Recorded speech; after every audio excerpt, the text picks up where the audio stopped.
ver se está tudo em ordem. Testando o som.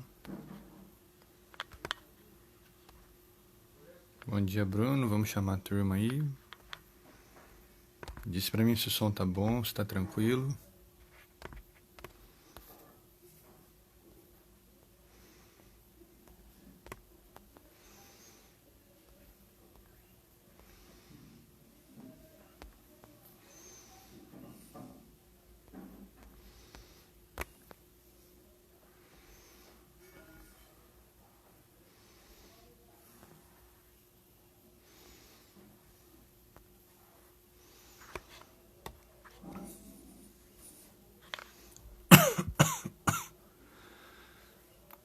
Live passada eu tentei usar o microfone, mas deu pau no meu celular hoje. Por enquanto ele tá se comportando.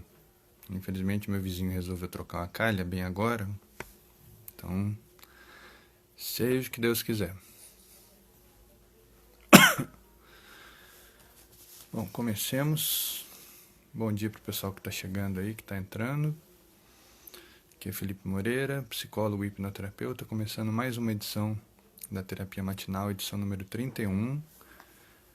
E o assunto só cresce, o assunto só rende. Muita gente me mandou muita pergunta, muita mensagem durante a semana. A tosse sempre presente, né, nas lives. E, como sempre, eu me baseio muito nas dúvidas que surgem, nas perguntas que me trazem, seja por aqui, seja no direct, seja no Instagram, seja até no Facebook, né, para compor o tema e o assunto de cada uma das minhas lives. E hoje o assunto não seria outro, senão uma continuação aí dos últimos temas. Eu falei já sobre sonhos, eu falei sobre maldade, o que seria o conceito de mal para a psicologia. Falei muita coisa com relação a crescimento, a desenvolvimento pessoal.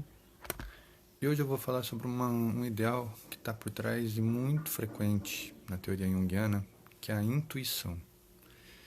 Jung, como todos sabem, ele sempre foi muito intuitivo. Ele sempre olhou muito à frente do tempo dele, muito além do material, do palpável.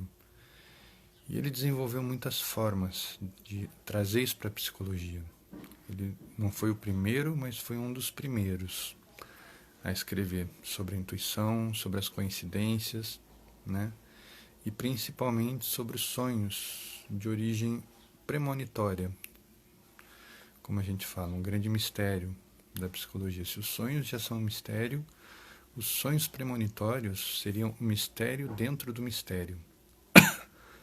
E não é à toa que ele levou mais de 20 anos estudando, reunindo material para compor uma das teorias mais interessantes da psicologia analítica, que é a ideia das sincronicidades, ou as coincidências sem causa. E eu já falo um pouco delas. Eu quero começar essa live primeiramente agradecendo a todo mundo que tem me mandado dúvidas, que tem me mandado perguntas. E, como sempre, elas ajudam muito, elas norteiam muito as minhas pesquisas. Sinta-se ocupado para falar, porque eu sou um eterno apaixonado por Jung. Como dizia o meu professor de psicologia analítica, a gente não aprende Jung na faculdade, a gente descobre que é junguiano. Então, assim, Jung, de uma forma complementar e bem resumida para retomar um pouco o que eu já falei em outras lives, ele nunca foi, como algumas pessoas pregam, um concorrente de Freud. Ele nunca foi alguém que discordava de Freud. Pelo contrário, ele construiu a teoria dele em cima da teoria freudiana. Vamos imaginar que é como se fosse a base de uma pirâmide. Freud construiu, preparou o terreno, trouxe a base e vários psicanalistas foram construindo ali suas teorias, entre eles Jung. Qual é o grande diferencial entre os dois? Freud sempre foi muito racional, sempre foi muito materialista. Então ele compôs uma teoria baseada no princípio da pulsão, no princípio do prazer, no princípio das fantasias, né? Isso eu estou simplificando bem o que é a teoria freudiana, só para a gente não estender muito aqui. E ele chegou num ponto do desenvolvimento da teoria dele que ele falou, não, aqui é o meu limite. Daqui para frente não dá para passar. Ele nunca falou que não é possível. Ele falou que ele não estava preparado para isso. E ele deixou isso claro.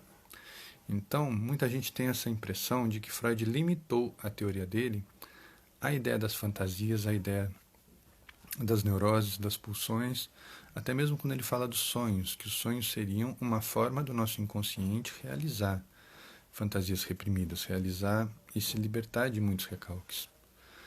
De uma forma bem simplista, tá? Eu estou falando isso. O que Jung fez? Jung, como aluno de Freud, aprendeu a mesma teoria, bebeu da mesma fonte, chegou nos mesmos preceitos, né? E falou, não, a psicanálise não é só isso.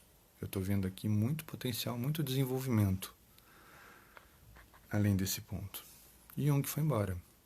Jung entrou no campo da intuição, Jung entrou um pouco no campo da metafísica. Então Jung, vamos dizer assim, ele resgatou dentro da psicanálise o preceito original da psicologia. Porque o que é a psicologia? De psicos e logos, né? Alma e local, local da alma ou a ciência da alma, como a gente pode traduzir de uma forma mais moderna. Alma no sentido daquilo que não é físico, alma no sentido daquilo que não é material. Por exemplo, como é que você sabe que uma pessoa vê, que uma pessoa enxerga? Você não sabe, ela te relata. Como é que você sabe qual é o som que uma pessoa ouve? Você não sabe, ela te relata.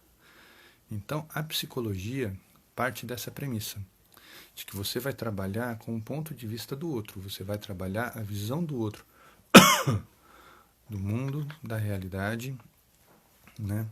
Então, Jung sempre foi contra essa leitura freudiana de restringir a percepção humana a um dos campos, que são as pulsões. E quando você fala das pulsões, Freud dizia que nós temos de dois tipos. A pulsão de vida, que é aquela que nos torna construtivos, criativos e produtivos. E a pulsão de morte, que é aquela que acontece quando há o adoecimento, a pulsão do nosso lado destrutivo. A autossabotagem, a repressão, as amnésias, os recalques, tudo isso seriam pulsões avessas ao nosso desenvolvimento natural. Então, esse choque entre essas duas acontece na nossa vida inteira. E quando a gente fica habituado a ele e passa a torcer por um lado, é quando a gente tem uma neurose. Novamente, simplificando bastante a teoria freudiana. Tá? Então, para Freud, a personalidade é esse embate, esse choque. E não é à toa que ele criou um extrato de personalidade baseado em 3 preceitos. O ego, que é quem eu sou, o id mais interior, que são os nossos instintos, e o superego, que é o reflexo do mundo externo na minha personalidade. É a minha percepção de regras, de tabus, de possibilidades e de permissões para ser, para existir, para viver. Então, então ele foi bem materialista nesse ponto. Ele concretizou a teoria dele com base naquilo que era possível mensurar, que era possível observar no outro. Jung fez o caminho inverso. Jung não veio de dentro do ser humano para fora. Ele veio de fora para dentro. Então ele colheu informações na mitologia, ele colheu informações nas culturas, ele colheu informações nas religiões. Primeiro, para compor o ideal dele dos arquétipos, que é uma coisa que já é usada há muito tempo pelos filósofos e pelos médicos mais antigos, né? Ele só deu uma forma para isso, envelopou e colocou numa teoria, a uma teoria pós-psicanalítica, assim, que ele mesmo pediu nas academias que não fosse chamado de psicanálise, por respeito a Freud e por saber que aquilo não correspondia à visão freudiana da psicanálise. Então, ele teve o cuidado dessa diferenciação. Ele pediu que a teoria dele fosse chamada de psicologia analítica, ou seja, uma análise da psique, né? Então, ele já teve aí o respeito, por isso que a gente não fala que eles eram concorrentes. Havia um respeito entre ambos, né? E só quem viveu na época vai poder saber se ele era real, se ele era falso, se ele era sincero. Sabe-se que Jung e Freud tinham uma relação muito íntima, quase de pai e filho. Então Freud foi um mentor para Jung. E nas cartas de Jung ele deixa claro do quanto foi doloroso para ele quando houve o rompimento. Mas chegou um ponto onde, nas palavras dele, Freud estava intratável. Freud já estava se afastando de todos, Freud estava muito incomodado com a forma como cada um dos alunos, os grandes alunos dele, estavam seguindo caminhos próprios e se afastando da teoria dele. Então, assim, no fundo, eu acho que Freud nunca se preparou para a própria grandiosidade. Ele nunca se preparou para aquilo que ele realmente criou. Ele criou um ideal. Ele criou uma linha de pensamento que até então não existia. Só que, como era a primeira, natural que muitas outras viriam dela, muitas outras iriam nascer a partir dos pensamentos dele. E assim, agora eu vou falar um pouco pela minha interpretação. Eu acho que ele nunca se preparou para esse desvinculamento. Então ele guardava muita mágoa desses alunos. Tirando um ou outro com quem ele manteve algum contato até o fim, ele se afastou muito deles, né? Em alguns pontos ele até falava em traição, nas palavras dele. Óbvio, ele estava externalizando um pensamento dele, aquilo que ele sentia, de pessoas que aprenderam com ele e seguiram outro caminho. Então, assim, Freud era uma pessoa muito vinculada. Freud era uma pessoa que tinha muita dificuldade em romper vínculos. Ele se apegava muito fácil e tinha muita dificuldade em se separar. Por isso ele construiu a psicanálise dele, por isso ele construiu o setting terapêutico de uma maneira que minimizasse o contato, ou seja, o paciente vira para um lado, o terapeuta vira para o outro. Eles ficam de costas, por assim dizer. Então você minimiza a empatia, você minimiza a afeição e se torna mais racional. Se isso é frieza, se isso é cuidado, não vou saber dizer, eu acho que cabe aí muita interpretação. Jung, por outro lado, trabalhava de frente, ele gostava de olhar nos olhos do paciente, ele aprendia muito com as expressões do paciente, com aquilo que o paciente trazia, com a história, ele procurava saber a história de vida. Uma pessoa de raiz, não entendi, Zé. Não entendi a sua pergunta. Então, assim, Jung aprendia muito como ele era muito intuitivo, ele aprendia muito com a maneira de pensar da pessoa. É isso que ele queria saber, de onde veio aquela maneira. Então ele estudava, como eu falei, mitologias, ele estudava religiões, ele estudava a crença das pessoas para compor a teoria dele e para trabalhar com aquelas pessoas. Por exemplo, quando ele fala de arquétipos, a manifestação dos deuses, dos espíritos, dos anjos, ou das forças do universo, os raios, o sol, o fogo, a chuva, são arquétipos enraizados na criação humana. São coisas que vêm lá dos primórdios. Quais eram os primeiros deuses da humanidade que a gente tem algum registro? São as forças da natureza. Então era o sol, era a lua, era a chuva, eram os trovões. Cada cultura tem a sua leitura, mas as mais primitivas cultuavam a natureza, mesmo que dessem nomes a eles, desde os maias, desde os astecas, desde os povos babilônios, haviam nomes para essas forças, para esses deuses, né? E então, assim, esses arquétipos das forças da natureza sempre estiveram presentes na criação do ser humano e vem passando de geração para geração. Eu até falei na minha live passada sobre o mal. O monstro é um desses grandes arquétipos. Ele representa o quê? Ele representa o negativo, ele representa o oposto. E por falar nisso, ninguém me respondeu se fez a atividade que eu propus na live passada, hein? Estou esperando ainda e estou muito curioso para saber o que vocês aprenderam com isso. Enfim, o monstro é aquilo que nos assusta. E como eu falei, para muitos o monstro é um bicho enorme, cabeludo, de várias cabeças, vários olhos. Para outros o monstro pode ser uma criança, para outros o monstro pode ser um gato. Para outros o monstro pode ser uma força invisível, uma sensação ruim que você tem, é o seu monstro. Então, assim, é um arquétipo. É uma forma generalizada de você representar a maldade para você. E como é que a gente percebe essas forças, por assim dizer? Esses espíritos, por assim dizer, essas sensações? Pela intuição. Porque o que é a intuição? Na tradução literal, é olhar para dentro. Olhar para dentro de si, encontrar respostas para suas perguntas. E há várias formas de fazer isso. Principalmente, a gente tem que lembrar que a intuição é natural do ser humano. Alguns passam a vida inteira reprimindo.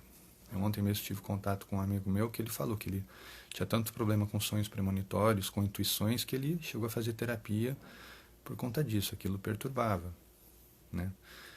A gente não pode dizer que ele está certo, que ele está errado. A gente não pode dizer que é bom ou é ruim. Se aquilo te incomoda, se aquilo te perturba de alguma forma, você tem que tomar o cuidado devido. Você tem que tratar.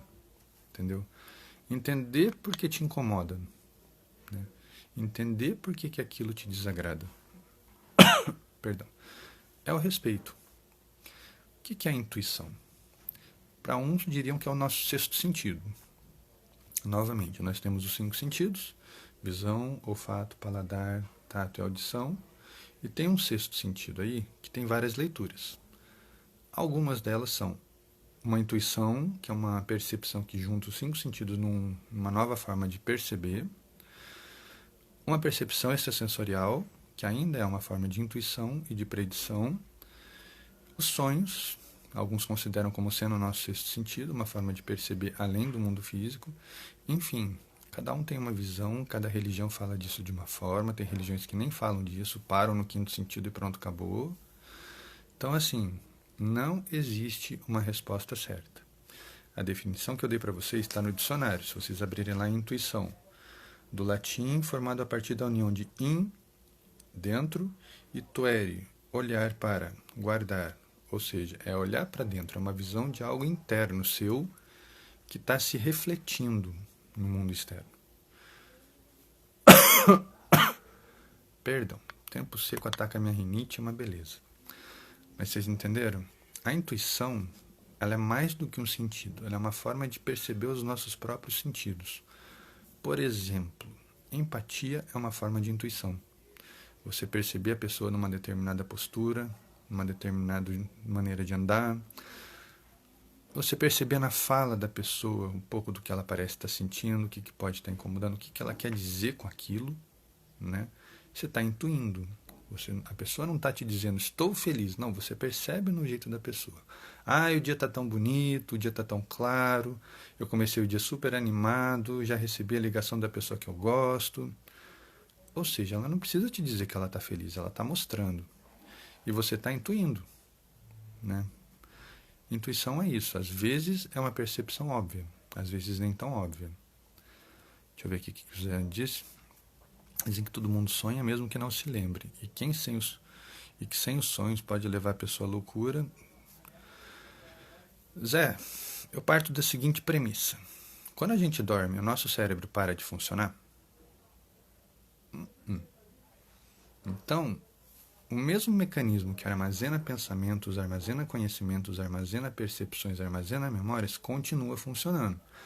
No nosso dia, quando a gente está acordado, a gente coloca um bloqueio nisso. Você foca naquilo que você está fazendo, você foca numa atividade, você está num lugar, você foca nas pessoas que estão em volta. Então você vai minimizando a sua percepção, né? E quando a gente sonha, a gente tira esse filtro. Então todos esses pensamentos que estão acontecendo ali continuam acontecendo. Só que não tem mais esse filtro para dizer pode aparecer, pode não aparecer. Não tem mais esse filtro que vai dizer não, você não pode aparecer, você não pode ser visto, você não pode ser ouvido. Quanta gente aqui nunca teve um sonho, por exemplo, de uma conversa muito intensa que teve durante o dia, ficou com a fala de uma pessoa atravessada, né? E só que na hora não conseguiu pensar numa resposta. E de repente, no sonho, a pessoa sonha com a continuação daquela conversa e ela pensa na resposta perfeita que ela devia ter dado. Mas aí já era. Então, assim, sonho é uma continuação daquele pensamento. Às vezes o pensamento foi tão intenso que deixou uma marca dentro de você.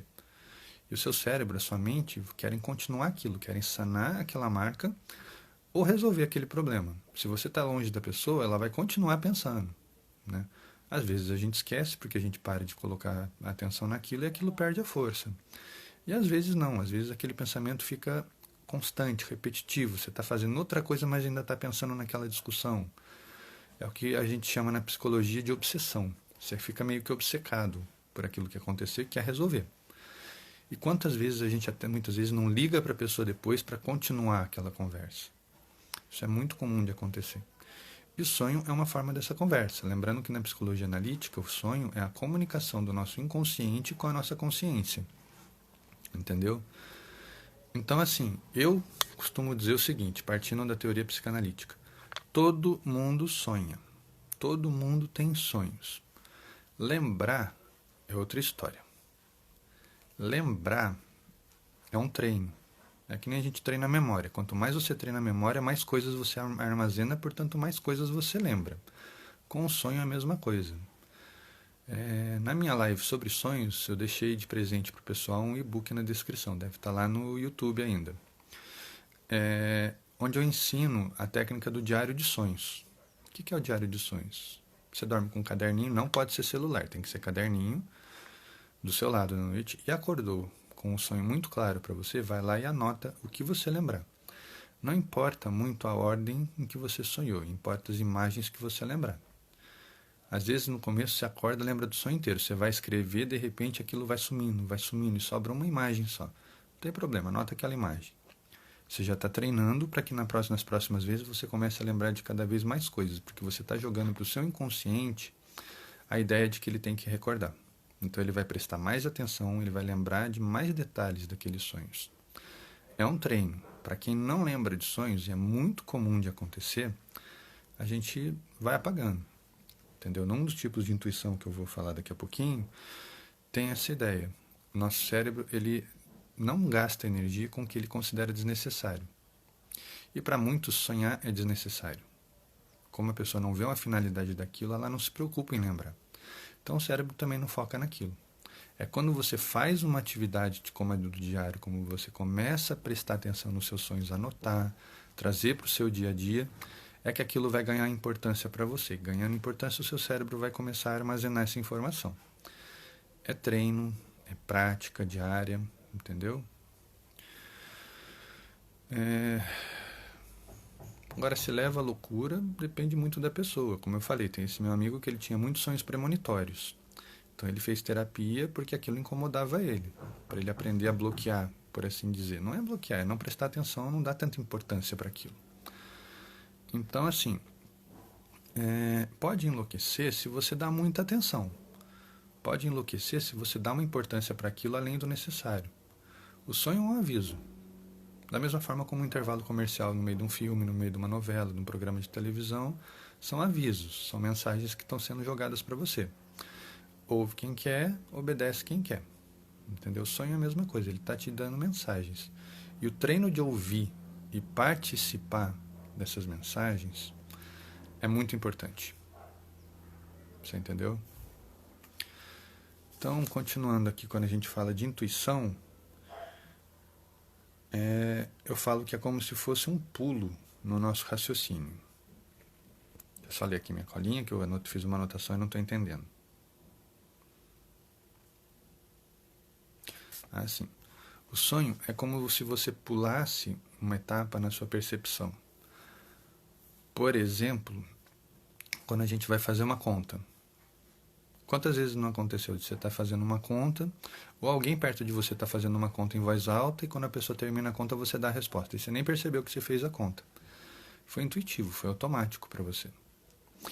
Pode acontecer de você errar a conta, entendeu? Mas você faz aquela conta junto com a pessoa. A não ser que você fale qualquer número, esteja chutando, aí é diferente. Mas assim, da pessoa fazer uma conta e você dar a resposta é muito comum. Bom dia, Luciane, bem-vinda aí ao time dos sonhadores. Então, assim, a intuição, um dos tipos de intuição é a intuição de conclusão. É você chegar à conclusão de um pensamento sem perceber que pensou, sem perceber que você passou por aquela rotina de elaborar a ideia, de elaborar aquela sensação. Entendeu?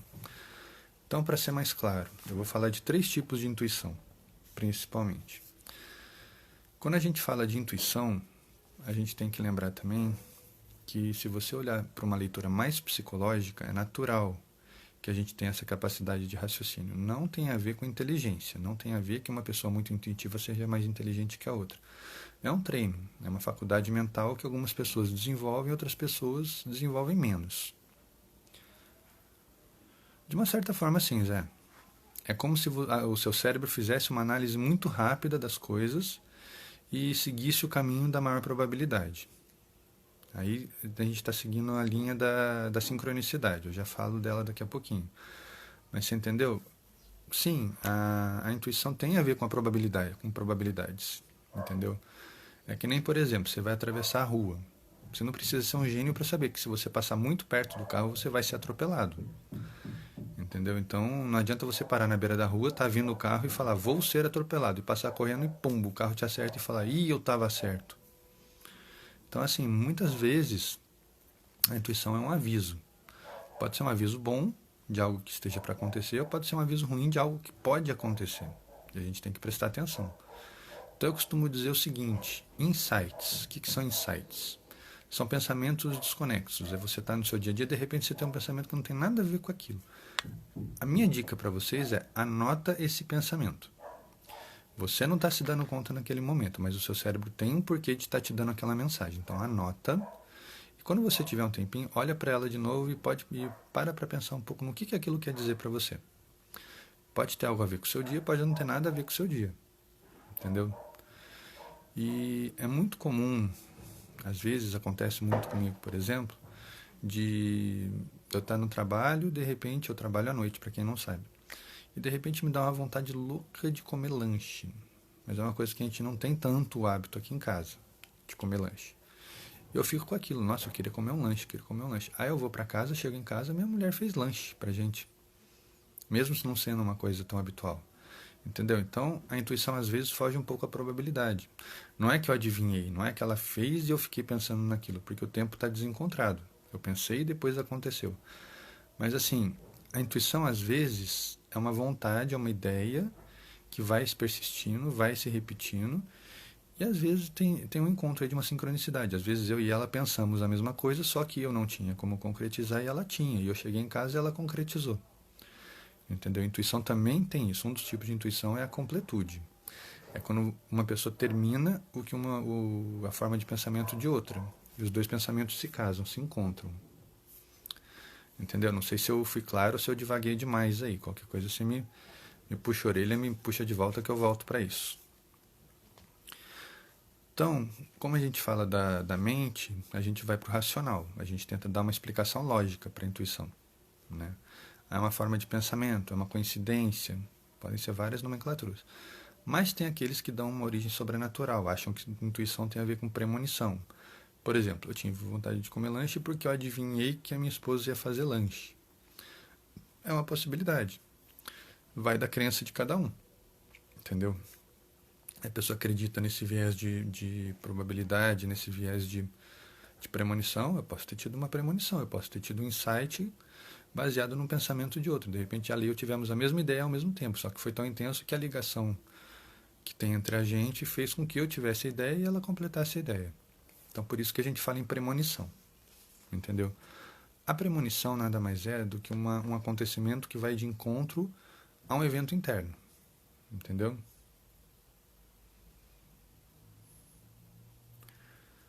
Pode acontecê-lo de não dar certo, mas também pode acontecer de dar certo. Como eu falei, intuição é treino. A gente tem que aprender a ouvir essa voz interna que está sempre jogando mensagens para a gente. Sempre, o tempo inteiro. Por isso que eu falei, a melhor dica que eu dou é anota sempre que você tiver uma intuição. Se naquele momento você não puder parar para pensar naquilo, não pensa, mas deixa anotado. Quando você tiver um tempinho, olha para aquilo e volta a pensar. Entendeu? Lembrando que intuição e impulsividade são duas coisas diferentes. Entendeu? Impulsividade vem da vontade, vem do prazer. É a sua necessidade, a sua vontade de atender um prazer que você tem latência naquele momento. Uma vontade que você tem, por exemplo, eu quero comer um chocolate. Então, de repente, você para o que você está fazendo para ir atrás de um chocolate e dá alguma coisa errada. Pode acontecer. Mas são duas coisas diferentes. A intuição e outra coisa. Outra coisa é, estou com vontade de comer chocolate, que nem um relato que eu vi de uma paciente uma vez. Que ela teve uma vontade muito grande de comer chocolate, estava desconcentrando ela, ela saiu do serviço dela, atravessou a rua para ir na padaria para comer um chocolate, foi comprar o chocolate e encontrou uma amiga de infância que ela não via há muito tempo. Então, assim, pode ser uma forma de intuição, pode ser uma forma de premonição. A intuição captou a presença daquela pessoa ou a probabilidade de que aquela pessoa estivesse por perto, né? Embora de uma forma que não dá para explicar, né? Lembrando que não existe explicação lógica para a intuição. E o chocolate foi a mensagem que o cérebro dela encontrou para falar, vai ali agora. E ficou jogando, até ela obedecer. Entendeu? Esse é um exemplo. Premonição, Zé, tem tudo a ver com sobrenatural, na verdade. Porém, um sobrenatural com explicação. Tudo que é sobrenatural, na verdade, eu costumo dizer que é uma coisa que ainda não tem uma explicação científica. Pode vir a ter. Algumas até existem tentativas. Você entendeu? Então, assim, o primeiro tipo de intuição eu já falei, que é a intuição de raciocínio simples. Por exemplo, a conta. Por exemplo, uma sequência de ideias. Uma pessoa também já deve ter acontecido muito com você, de alguém parar para te contar uma história e você já percebeu o final daquela história. A pessoa está contando uma coisa que aconteceu no dia dela, você já sabe como terminou aquela história. Então, isso é muito comum de acontecer. É o que eu falei da completude. Na verdade, a pessoa começou um pensamento e a sua mente, por já conhecer aquela pessoa, por conhecer um pouco da história dela, já formou a continuação. Então é como se vocês alinhassem o pensamento. E aí é onde Jung fala do inconsciente coletivo. Entendeu? São ideias que se aproximam tanto que não é à toa que a gente tem afinidade com certas pessoas. Não é à toa que a gente vive numa comunidade. Não é à toa que uma família se dá bem ou se dá mal. Não é à toa que uma sociedade se une em prol de um ideal comum. Então o inconsciente coletivo está por trás. É como se ele formasse essa aglomeração de mentes aí. Então, assim, pessoas que vivem próximas têm uma tendência muito maior para voltar a falar de probabilidade de pensar em algum ponto de forma parecida. Então, é muito comum de uma pessoa vir te contar uma história e você já saber como ela termina.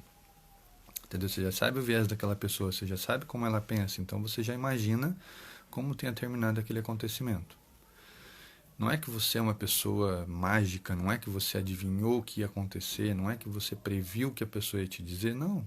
Você está usando uma faculdade mental. Você tem um treino mental que te permite essa percepção. Entendeu? Então, assim, intuição pode ser treinada. Tem gente que já nasce com uma característica, com uma habilidade muito grande de pensar, de intuir, de interagir com esse mundo mental. E tem gente que precisa de treino. Novamente, não tem a ver com inteligência. Eu já escutei algumas pessoas definindo erroneamente que uma pessoa inteligente é uma pessoa muito intuitiva. Eu tenho inclusive uma frase de Einstein aqui que eu vou ler para vocês, atribuída a ele. Não se sabe se é dele mesmo, mas pessoas que assistiram palestras deles falaram em nome dele. Não existe nenhum caminho lógico para a descoberta das leis do universo além da intuição. Então é Einstein falando, ateu, materialista, empirista, falando que a intuição é o único caminho para você chegar à conclusão das leis do universo. O que ele quer dizer com isso? Como é que um físico vai simular, por exemplo, uma explosão atômica? Ele não pode explodir uma bomba atômica. Então ele tem que fazer teorias, estudar os átomos, estudar a fissura nuclear, estudar a liberação de energia, estudar uma série de coisas até chegar na ideia de uma explosão atômica. E a partir disso ele vai elevando aquilo a N potências para chegar, por exemplo, numa fusão nuclear que acontece no Sol, na explosão de uma galáxia quando forma um novo sistema solar, para chegar na ideia do Big Bang. Então, assim, você vai estratificando a forma de pensar. E a intuição é o guia, entendeu? Aonde eu quero chegar? Por exemplo, qual seria a força necessária de uma explosão para formar o Big Bang? Eu não consigo mensurar isso. Então, o que os físicos fizeram? Eles estipularam qual seria a massa, até então, do universo conhecido. E, aí eles pegam uma massa conhecida e explodem. Eu preciso de tanto de energia para explodir isso aqui.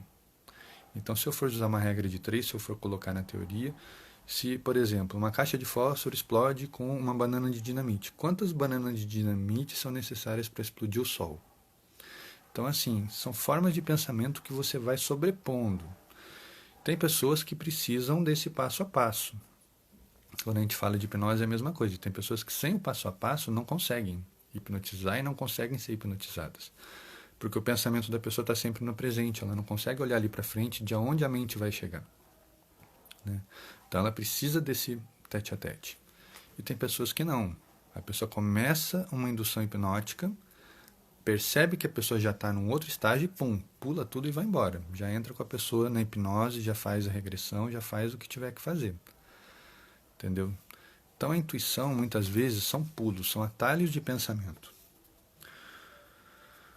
Uma outra forma, também já falei um pouquinho aqui, é a experiência prática. É quando você faz tanto de uma coisa que você fica muito bom naquilo. Por exemplo, um engenheiro que já construiu tantos prédios que ele não precisa mais ficar fazendo conta de como construir um prédio. Quantas vigas ele precisa, qual o tamanho da base para a altura do prédio, que tipo de material. Aquilo é automático para ele. Então ele intui. Ele olha para um terreno, aqui cabe um prédio de tantos andares, com tantas vigas, de tais características, ele monta o prédio assim em segundos. Um pedreiro vai levar horas medindo, escalando, eu preciso de tantos blocos, eu preciso de tanto de cimento. Ele vai para o mapa dele, ele vai porque ele está habituado, entendeu? Quando a gente fala de hipnose, é a mesma coisa. Você pratica tanto a hipnose, você pratica tanto passo a passo, que quando você bate o olho no seu paciente, no seu sujeito, você já sabe o estado que ele está. Puta, esse cara não é sugestionável, esse cara está resistente, esse cara está bloqueando. Ou então, nossa, essa pessoa está entregue, se eu estalar o dedo a pessoa cai. Então, assim, já te respondo, Lu, essa pergunta é ótima. Então, assim, o tipo 2 da intuição tem tudo a ver com a hipnose. É você perceber o estado da pessoa de tanto que você pratica.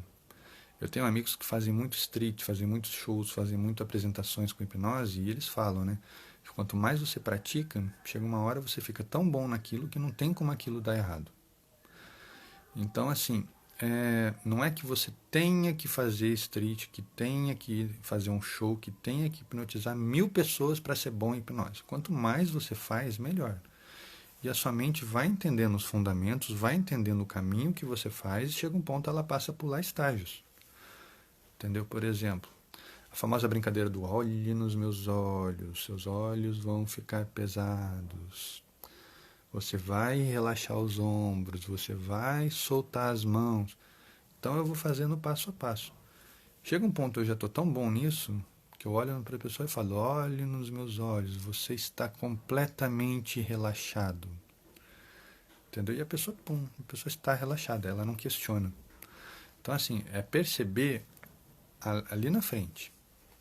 Isso é uma forma de intuição. É como se a sua percepção saísse de você e fosse, 2, 3 segundos lá na frente para perceber o que está acontecendo no mundo e voltasse. Isso é uma prática. Tá? Isso é um hábito. Como eu falei, pode ser treinado e é treinável. Respondendo a sua pergunta, Lu, intuição e segurança estão interligados? Sim.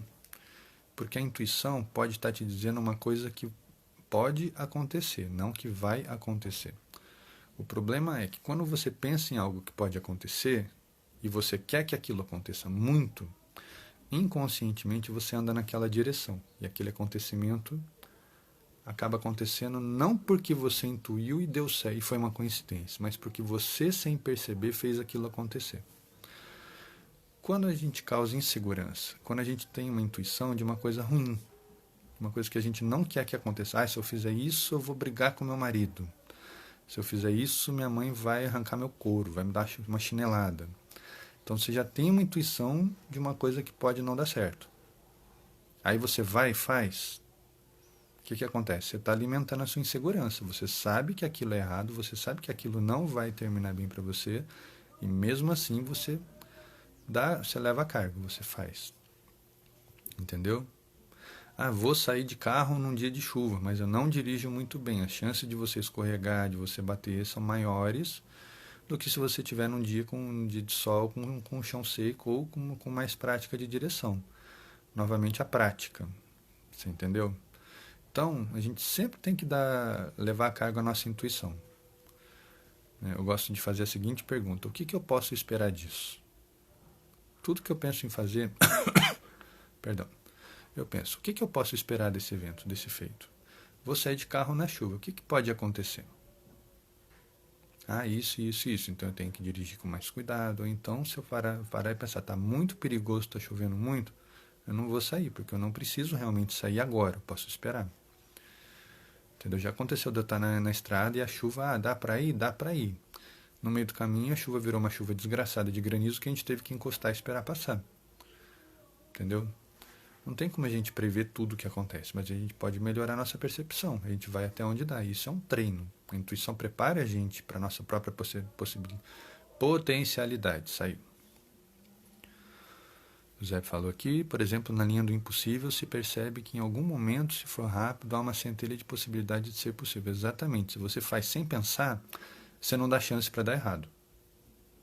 Entendeu? Às vezes a intuição te diz o que fazer naquele instante. Vai e faz. com certeza a sua intuição está mostrando o melhor caminho. Lembra que o cérebro, ele é autopreservador. Ele nunca vai dizer para você, pula de cabeça até bater a cabeça no chão e se matar. Ele vai falar para você, pula de cabeça nesse ponto, porque nesse ponto a água está mais escura, então é mais fundo, entendeu? Então a intuição, ela sempre vai estar aliada ao nosso instinto de preservação. Ela sempre vai trazer coisas boas para a gente só tem que aprender a ouvir. No começo, a gente tem uma ideia. Conforme você vai treinando, a gente vai percebendo mais coisas dessa intuição. É que nem o sonho. Quanto mais você presta atenção, mais completa aquela memória fica em você. Exatamente, Zé. Eu brinco muito por causa disso, por causa até da mãozinha. Olhe nos meus olhos. A gelatina me mata se eu fizer isso agora. Então tem a intuição do tipo da repetição, que é quando eu fico muito bom numa coisa, e a hipnose tem tudo a ver com esse ponto. E a terceira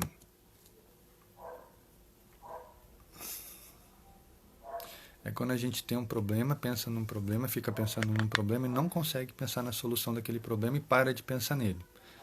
De repente você está fazendo outra coisa e você pensa na solução daquele problema. O que quer dizer isso? É que o seu inconsciente não parou de pensar naquele problema. Você foi, continuou com o seu dia, continuou fazendo suas coisas, até que o seu inconsciente percebeu uma solução para aquele problema e pum, jogou para você. Isso é uma outra forma de intuição. É deixar o inconsciente trabalhar por você. Deixar que ele trabalhe, deixar que ele faça o trabalho por você. Entendeu? Então são os 3 tipos. O do raciocínio, né, de você completar a ideia do outro. A prática, de você fazer uma coisa tantas vezes que você já sabe como ela vai terminar desde no momento em que você começa. Né? E a conclusão do problema é parar de pensar nele e deixar que o seu inconsciente te dê uma solução. Na sociologia, intuição é uma das formas que a gente usa, como se eu fosse sociólogo, mas é uma das formas que a humanidade usa para explicar os mistérios do universo. Como eu falei, por exemplo, das forças do universo, dos primeiros deuses serem forças da natureza. Então, assim, a intuição, por exemplo, a gente tem hoje em dia na roça, tem muito disso, os velhinhos hoje em dia tem muito disso, sabe? Você deve ter alguém na sua família que é o famoso, ih, meu joelho está doendo, vai chover. Quem nunca? Né? A gente tinha aquela intuição, por exemplo, você está andando no campo, de repente começa uma cantaria de passarinhos muito alta, os passarinhos voando muito baixo, você não vai parar e pensar, não, a pressão do ar está aumentando, as nuvens estão chegando, vai chover. Não, você vai pular o estágio. E os passarinhos estão voando muito baixo, quer dizer que está chegando chuva. Então você está intuindo com base em uma percepção. Quem te ensinou isso? Entendeu? Uma percepção que às vezes você teve ao longo da vida e nunca se deu conta. A história do joelho. Né? Geralmente os velhinhos têm algum problema no joelho. Então quando chove, a pressão do ambiente aumenta um pouco. Então é natural que as articulações sofram um pouco mais de desgaste, porque é como se o peso do corpo aumentasse. Ou seja, não é que o peso aumentou, você ficou mais pesado, mas porque você tem que fazer mais força para movimentos simples. Então ele já percebeu que quando sente aquela dor, é porque vai chover. Então tem gente que fala que é bruxaria, que é coisa de mato, que é coisa de velho, entendeu? Mas aprende com os velhinhos, eles já têm muito tempo nessa vida e com certeza já desenvolveram demais a intuição deles. Aprende, escuta o que eles têm para dizer. Entendeu? Pode estar associado com o sobrenatural, depende da crença. Se você acha que aquela velhinha fofa é uma bruxa, você pode falar, não, ela é bruxa, ela está prevendo que vai chover. Se você é mais racional, você vai falar, não, ela deve ter provavelmente um problema na articulação, deve estar doendo um pouco mais, e geralmente isso acontece em tempos mais carregados, em tempos de chuva, e você dá outra explicação. Entendeu? Então, toda intuição tem em si a construção de um ideal, a construção de uma história, de um pensamento, de um raciocínio. Só que às vezes isso é tão rápido que você não percebe o meio. Você percebe o começo, onde você está, e o fim da história. E você já vai direto para ela, você não fica perdendo tempo. Entendeu? Exatamente, Zé. É uma percepção que está além de você. E aí eu chego no ponto que eu queria chegar, que é o ponto da sincronicidade, que é uma ideia junguiana das coincidências. Minha travinha quebrou, vocês me desculpem, eu tenho que ficar segurando a minha colinha aqui. Não vai parar. As sincronicidades são acontecimentos que não têm relação de causa observável. Por exemplo, se eu bater em alguém, a chance dela me bater é muito grande. Então, se eu entrar numa briga pensando, vou apanhar e bater, eu estou sendo a causa daquele efeito. Isso não é uma sincronicidade. Eu não entrei no lugar falando, puta, eu vou entrar aqui, eu vou apanhar. Né? Por quê? Porque eu estou causando isso. Então, não pode ter isso para ser uma sincronicidade. O que é sincronicidade? Você sentir um ambiente. Estou num ambiente pesado, um pessoal estranho, não sei o quê. Então, pode ser que eu entre e me machuque. Aí você entra, na hora que você entra, alguém tropeçou em alguém, veio parar em cima de você, te empurrou e você caiu. Entendeu? Isso é uma sincronicidade. Você leu aquele ambiente. Você intuiu o que poderia acontecer lá dentro. E a gente volta para a questão da probabilidade. Pode não acontecer.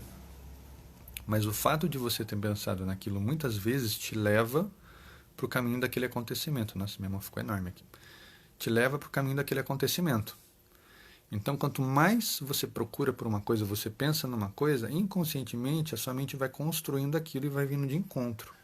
Até que aquilo que você pensou se torna realidade, se torna um evento externo. Entendeu? Sincronicidades é o que Jung chamou de coincidência. É quando duas pessoas falam a mesma coisa ao mesmo tempo, quando duas pessoas pensam a mesma coisa ao mesmo tempo, a não ser que seja ensaiado, é uma coincidência. Um não foi a causa do outro, um não deu a deixa para o outro para falar aquilo. Aconteceu. Não tem relação de causa. Se duas coisas acontecerem por uma coincidência e você perceber que uma está relacionada à outra, pode ter uma relação de causa, já não é uma coincidência. É um evento, é um acontecimento, como eu falei. Vou entrar num lugar, vou apanhar. E eu entrar provocando alguém, eu vou apanhar. Agora, se eu entrar num lugar, vou me machucar. Faço toda essa leitura. Entro e tomo uma trombada e acabo caindo e me machucando. É uma sincronicidade. Entendeu? Eu entrei pensando naquilo e acidentalmente aquilo aconteceu. Entendeu? Jung costuma dizer que o nosso inconsciente coletivo também nos manda mensagens além do inconsciente pessoal. Através de intuições, através de sonhos, né? E o inconsciente coletivo é a mesma coisa, é como se a gente estivesse afinado com outras pessoas. Então é o famoso santo bate ou santo não bate. O santo bate é porque é alguém que pensa muito parecido com você. O santo não bate é alguém que pensa muito diferente de você. Então quando o santo bate com alguém, a chance das pessoas pensarem de formas parecidas são muito grandes. Então às vezes acontece da pessoa começar a contar uma história e você entender aquela história porque você gostar daquilo, você entender o jeito de pensar daquela pessoa. E o santo não bate ao contrário. Não importa que a pessoa conte uma coisa que você gosta. Você não vai gostar do que a pessoa está falando. Entendeu?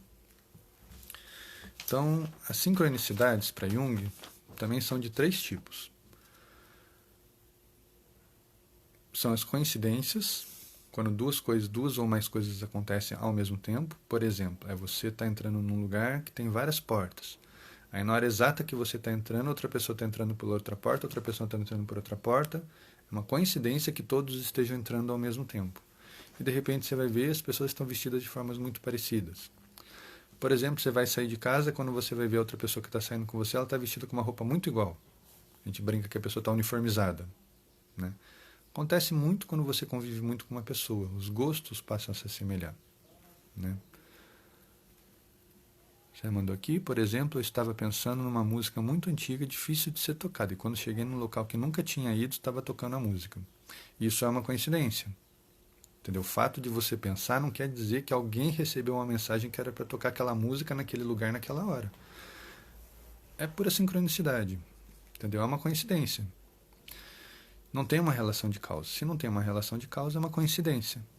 Entendeu? Uma feliz coincidência. Você estava pensando provavelmente numa música que você gosta e em algum momento aquela música foi tocada. Outro tipo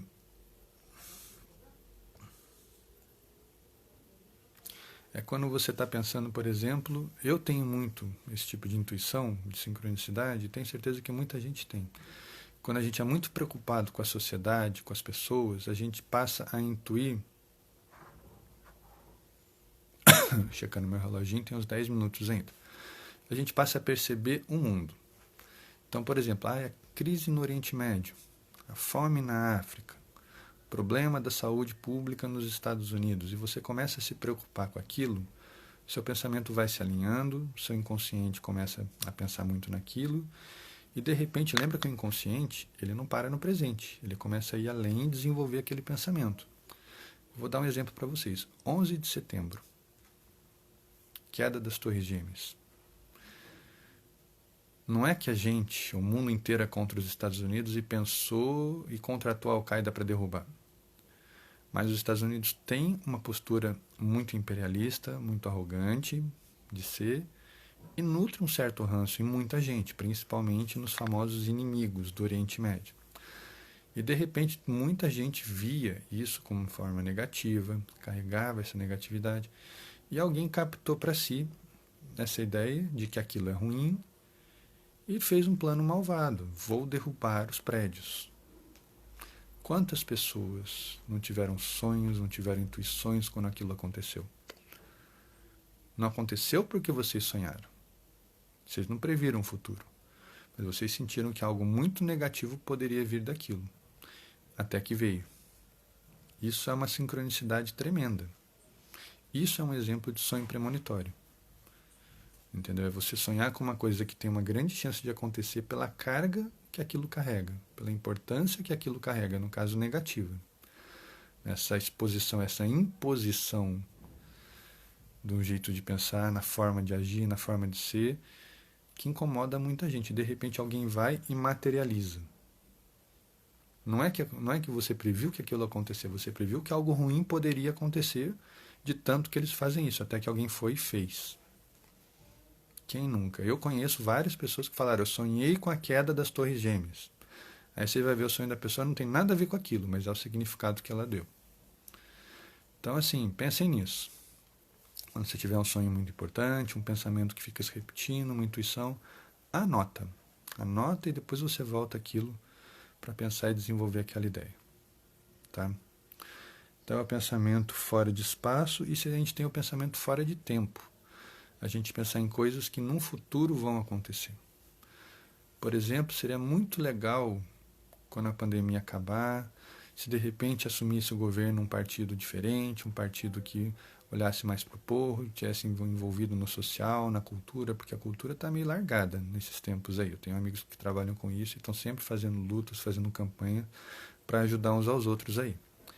E de repente nessas eleições acontece uma coisa diferente e um novo partido, um novo tipo de representante acaba sendo eleito. Isso seria uma sincronicidade de tempo, quando eu previ algo que poderia acontecer, porque as pessoas acabam cansando da maneira como as coisas estão. Não estou fazendo campanha eleitoral, até porque eu não gosto de nenhum dos candidatos atuais, entendeu? Mas é uma ideia. A ideia do eu não gosto como tá poderia ser diferente. Eu começo a pensar tanto naquilo que quando começa a acontecer diferente, a minha mente vai encontrando aquilo que está acontecendo. Eu começo a lembrar: nossa, mas eu já pensava nisso. Nossa, eu estava me preparando inconscientemente para esse momento. E aquilo aconteceu. Entendeu? Deixa eu ver aqui se eu pulei alguma. Já respondi ao Zé. Gabi perguntou: na minha casa são 5 pessoas. Sempre que saímos juntos, a maioria das vezes estão todos com a mesma cor de blusa. Acontece muito, Gabi. Aqui em casa, eu e minha esposa, quantas vezes eu tô de calça escura, ela tá de short preto, eu tô com uma blusa vermelha, ela tá com uma blusa num tom de vermelho. Muito comum de acontecer. É o que eu falei da convivência. Rafael, déjà vu é uma coisa que tem por trás o princípio da atemporalidade do inconsciente. Por exemplo, o inconsciente ele não vive no presente. Ele vive no passado, presente e futuro ao mesmo tempo. Então, eu estou pensando numa coisa que acontece agora, e lá na frente o meu inconsciente já está prevendo as consequências disso. E de repente eu chego num lugar, chego num momento, onde eu encontro uma coisa na qual eu tinha pensado. Eu posso não ter percebido isso, mas eu fico com essa sensação de: nossa, eu já estive aqui. Nossa, eu já encontrei essa pessoa. Nossa, eu já falei isso antes. Entendeu? Então é como se você encontrasse a sua percepção. Sua percepção passa por você, vai embora para o futuro. Nosso inconsciente faz isso o tempo inteiro. Futuro, presente, futuro, presente, passado. É muito comum disso acontecer. E o déjà vu é quando, na hora que você percebe aonde está a sua percepção, está acontecendo algo muito próximo. Você tem essa sensação, esse baque mesmo de: opa, Já fiz isso antes? Já vivi isso antes? Isso é mais comum do que a gente pensa. A gente tem que treinar a intuição. A nossa sociedade é muito apressada. A gente é muito treinado a agir por impulso, não por intuição. Se a gente agisse mais por intuição, quem sabe a sociedade seria um pouco mais harmônica, não teria tanta desigualdade. Mas a gente age por impulso, e o impulso ele é autopreservador individual.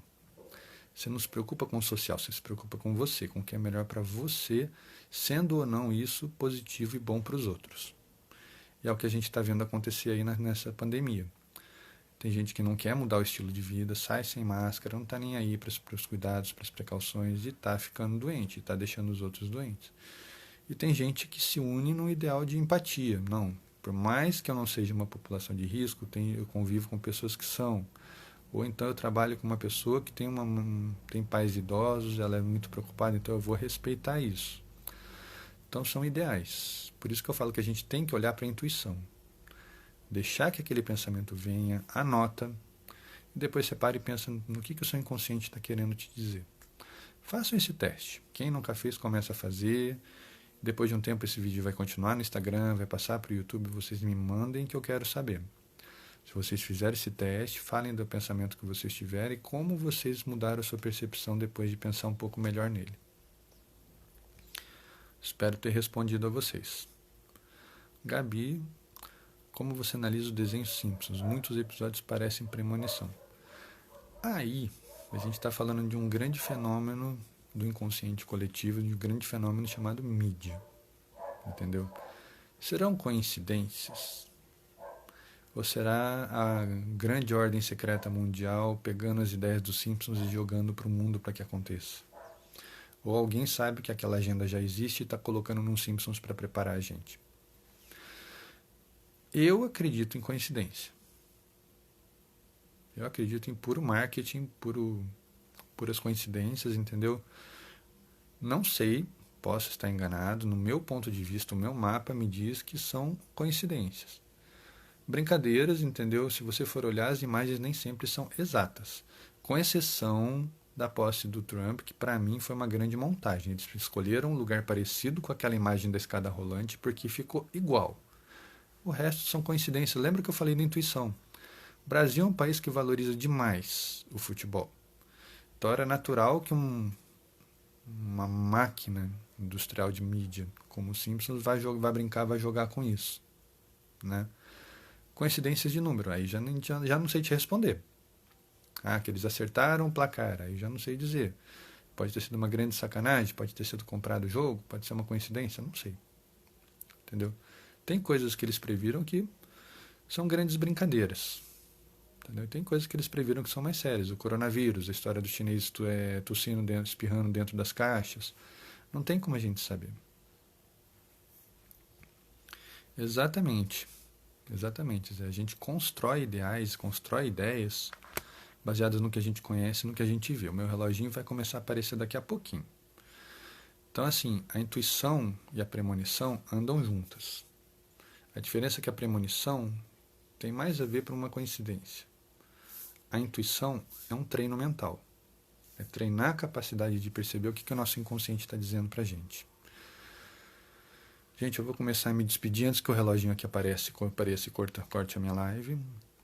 Espero ter respondido as perguntas de vocês, espero ter podido falar um pouco sobre os sonhos premonitórios, sobre as premonições, sobre as coincidências, sobre as sincronicidades e principalmente espero ter ensinado um pouco a vocês de como treinar a intuição de vocês. Façam esse exercício, vocês vão ver que vocês vão aprender sobre vocês e sobre as pessoas em volta de vocês muita coisa. Teve uma ideia ali perdida no ar, escreve, anota. Vai ajudar muito vocês no resto do dia de vocês. Teve uma ideia que não tem nada a ver, anota do mesmo jeito. Se no fim do dia aquilo não serviu para nada, beleza, foi um pensamento desconexo que você teve ali. Mas esse treino de anotar vai falar para o seu inconsciente, apareceu o reloginho aqui. Ele está prestando atenção em mim. Então façam esse exercício, tá bom? E deixem nos comentários lá como é que foi. Gente, como sempre, um grande prazer estar com vocês. Muito obrigado pelas perguntas, pela participação. Espero vocês quarta que vem para a nossa próxima live. Quem tiver ideias de temas, mandem para mim. Beijo para todos. Bom dia para vocês.